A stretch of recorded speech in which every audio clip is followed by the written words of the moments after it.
Apprends-moi, Seigneur, à aimer comme toi, en confiance, Dieu mon Père. Apprends-moi, Seigneur, à aimer comme toi, tous mes frères que tu aimes. Accueille en toi le don de l'Esprit, il est ta force d'aimer. En Marie, il te prend sous son ombre, façonne en toi l'amour miséricorde. Apprends-moi, Seigneur, à aimer comme toi, en confiance, Dieu mon Père. Apprends-moi, Seigneur, à aimer comme toi, tous mes frères que tu aimes.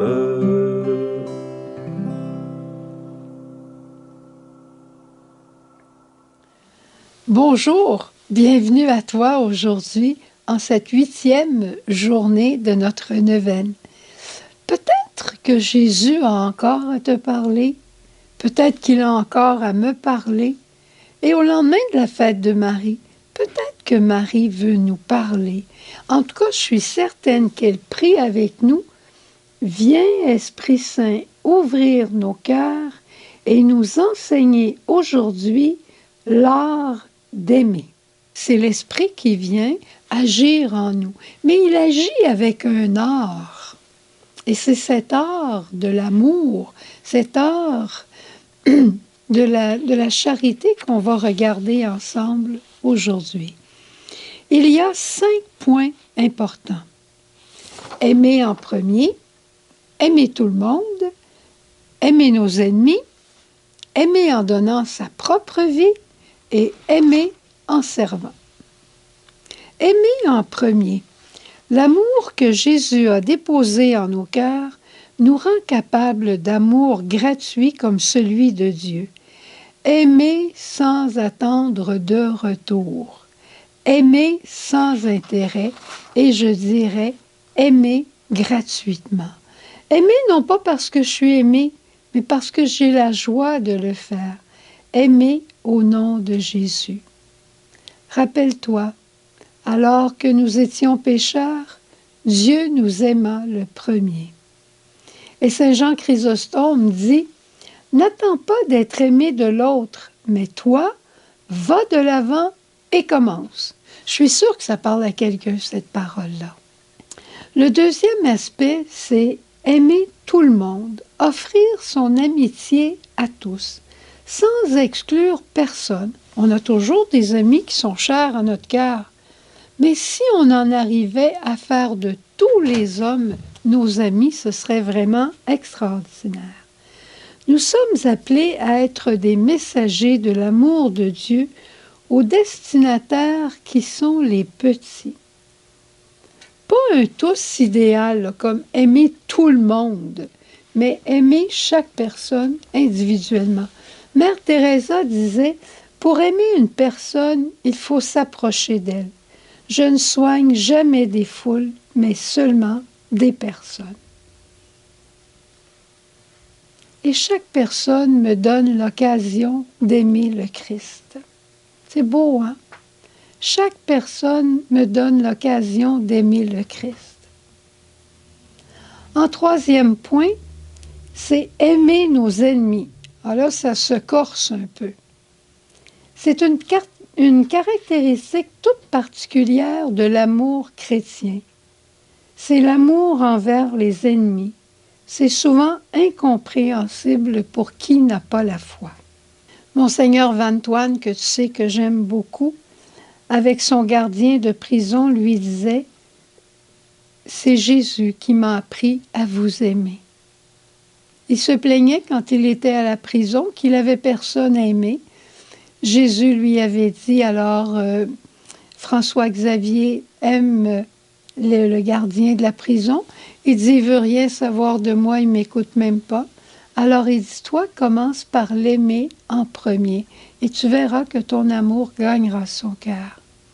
Le père Joseph Loy, avec d'autres qui étaient dans la prison, ils ont eu une chance à un moment donné de s'évader, mais ils savaient que s'ils s'évadaient, le gardien serait tué. Alors ils ne l'ont pas fait. Mais ils sont sortis de prison à un moment donné et le gardien avait peur d'être torturé pareil par eux. Et le père Joseph a dit, « Je ne peux pas le faire à cause du Notre Père. » C'est beau, hein? Ça, c'est existentiel, ça. Jésus a beaucoup insisté sur cet aspect de l'amour chrétien et c'est le seul moyen de faire la paix sur la terre. Si vous aimez ceux qui vous aiment, quel mérite avons-nous? Mais aimez ceux qui ne nous aiment pas. Aimez ceux qui nous rentrent dedans. Aimez ceux qui nous insultent. Continuez de les aimer, de les bénir. Ce n'est pas nécessaire d'aller se mettre sur leur chemin tout le temps. Mais quand on a besoin d'être sur leur chemin, on y va simplement pour aimer, au risque d'avoir des bons coups. C'est ça que ça veut dire. Ça va jusque-là. Aimer en donnant de sa propre vie et sa propre vie. Si on regarde Dieu, Dieu ne nous donne pas des choses, il se donne lui-même. Quand il nous donne de la paix, quand il nous donne de la douceur, il ne prend pas de la douceur sur une tablette, puis une poignée de paix, puis il nous envoie ça. Il se donne à lui-même, à nous, qui est, lui, il est la paix. Lui, il est la douceur. Il vient nous consoler. Il vient apaiser notre cœur. Regardez des jeunes. Beaucoup d'enfants ont des choses, c'est incroyable tout ce qu'ils peuvent avoir. Je connais l'histoire de cette petite fille. C'était une histoire qui, sur les médias sociaux, a fait fureur. La petite fille a simplement dit à son père, « Papa, combien gagnes-tu de l'heure? » Ben, le papa, il dit, « Pourquoi ça t'intéresse? » Elle dit, « Je voudrais vraiment le savoir. » Puis finalement, le papa lui a dit, « Je ne sais pas, moi, 25 $ de l'heure. » Puis là, elle est allée chercher son petit cochon, puis elle l'a apporté, puis elle a pris son petit cochon, puis elle l'a brisé devant son papa, puis elle a dit, « Est-ce que j'ai assez de sous pour acheter 1 heure? Que tu puisses rester avec moi et jouer avec moi pendant 1 heure? »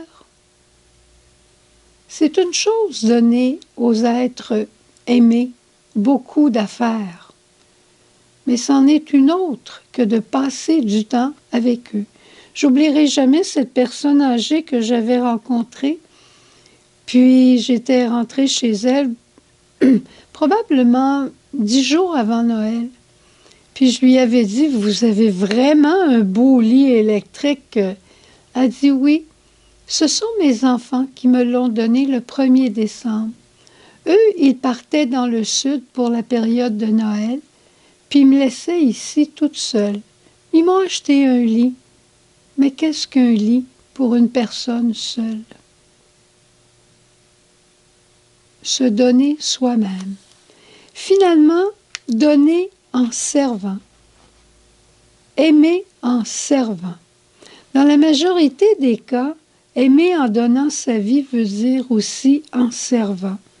Si on regarde la Vierge Marie, la servante du Seigneur, si je regarde ma maman, si tu regardes ta maman, ton papa, combien ils m'ont servi, combien papa est venu me reconduire à droite, à gauche, combien maman de fois maman me préparait des choses, repassait mon linge le soir, quand moi j'étais assise en train d'écouter de la musique.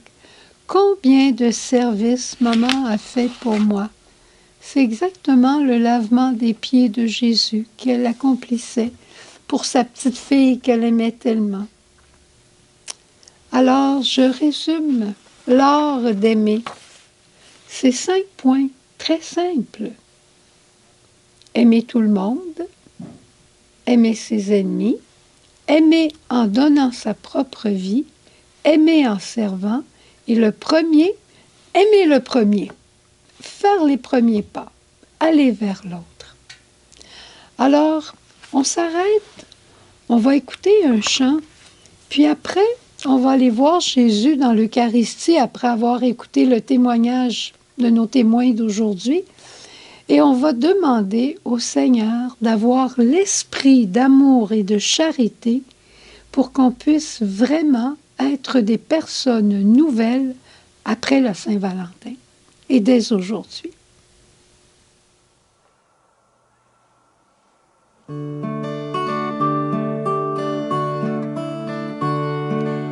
Aime, dis-le par ta vie, que tes silences et tes mots traduisent sa présence. Aime et dis-le par ta vie, comme lui fait chanter tes jours et tes nuits. Viens prendre place à la table des pécheurs, car il est là et t'appelle à ses côtés. Le Dieu vivant a choisi de se livrer pour toi, car son bonheur, c'est d'accueillir ton amour. Aime et dis-le par ta vie, que tes silences et tes mots traduisent sa présence. Aime et dis-le par ta vie, comme lui fait chanter tes jours et tes nuits.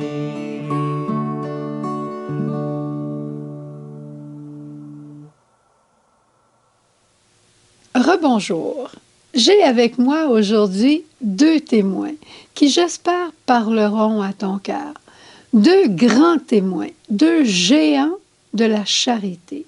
Il s'agit de Marguerite Diouville, Sainte Marguerite Diouville, une femme de chez nous et très chère à mon cœur personnellement, et Saint Vincent de Paul, très, très, très cher, comme très, très chère Marguerite Diouville à mon cœur.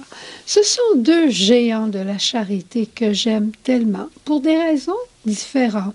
Alors, il y a des livres qui ont été écrits sur eux. Il y a des films. Tu sais, des fois, on se dit « Ah, qu'est-ce que j'écouterais comme un bon film? » Monsieur Vincent, tu l'as déjà vu? Regarde-le encore. C'est extraordinaire. Marguerite Diouville, cherche quelque chose sur Marguerite Diouville, si ce n'est le grand festival qu'il y a eu pour sa canonisation au Vieux-Port à Montréal. Ce que j'aime de Marguerite Diouville, c'était une femme aux 1000 talents et aux 1000 services de charité. Les gens disaient « Allez chez les Sœurs Grises, elles accueillent tout le monde. » Pendant le temps de la guerre, elle a accueilli les Français, elle a accueilli les Anglais, elle a accueilli les Iroquois, elle a accueilli les Hurons. Elle les accueillait tous, elle les soignait tous, les cachait tous, les aimait tous. Et eux l'aimaient aussi. Et quand elle a été canonisée, on a appelé Marguerite Diouville la mère de la charité universelle. As-tu cœur plus grand? La mère de la charité universelle. Magnifique. Et j'ai un attachement très particulier à Marguerite Diouville, puisque je suis presque née dans leur orphelinat. J'ai vécu là les premiers mois de ma vie, et ce sont elles qui ont pris soin de moi, hein, elles ont bien fait ça. Et j'ai toujours avec moi une belle relique de Marguerite Diouville. C'est pour moi comme une reconnaissance pour cette femme, pour ces femmes qui ont pris soin des plus petits. Et Saint Vincent de Paul, que j'aime cet homme. Saint Vincent de Paul, c'était un homme actif. C'était un homme, on aurait dit qu'il avait des yeux tout autour de la tête. Il passait dans un endroit, il voyait une misère, il y allait. Mais pendant qu'il était en train de s'occuper de cette misère-là, il en voyait une là-bas, puis il y allait. Il a rencontré des enfants pauvres, des enfants perdus, des orphelins, des enfants abandonnés. Il les a tout pris. Il les a tout achetés d'une dame qui avait une maison avec une vingtaine d'enfants handicapés et elle les envoyait sur le bord de la rue pour quêter, puis évidemment qu'elle gardait l'argent que les enfants ramassaient. Eh bien, Vincent de Paul est rentré dans cette maison, puis il a dit, « Vous les avez achetés, ces enfants? Vous voulez les vendre combien maintenant? » Il les a tous achetés, puis les a emmenés à Louise de Marillac, et ils ont commencé un orphelinat pour ses enfants. Il était avec les galériens, il était à toutes les sauces. Il n'y a pas une misère devant laquelle il demeurait indifférent. Un malade, un boiteux, un pauvre d'argent, un pauvre d'esprit, ils étaient tous dans la ligne, dans la mire de sa charité. C'est extraordinaire d'avoir des frères et des sœurs comme ça. Puis tu sais ce qu'ils font au ciel?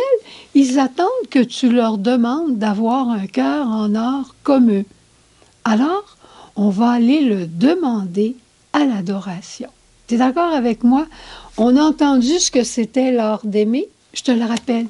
L'art d'aimer, c'est aimer en premier, aimer ses ennemis, aimer en donnant sa vie, aimer en servant, puis aimer tout le monde. Hey, c'est pas pire, je sens note. Alors, je t'invite encore une fois à envoyer ton témoignage, si c'est possible, de la grâce qui percute ton cœur présentement. Au revoir. Jésus, ma vie, cœur pauvre, nous t'adorons et nous t'aimons, Jésus.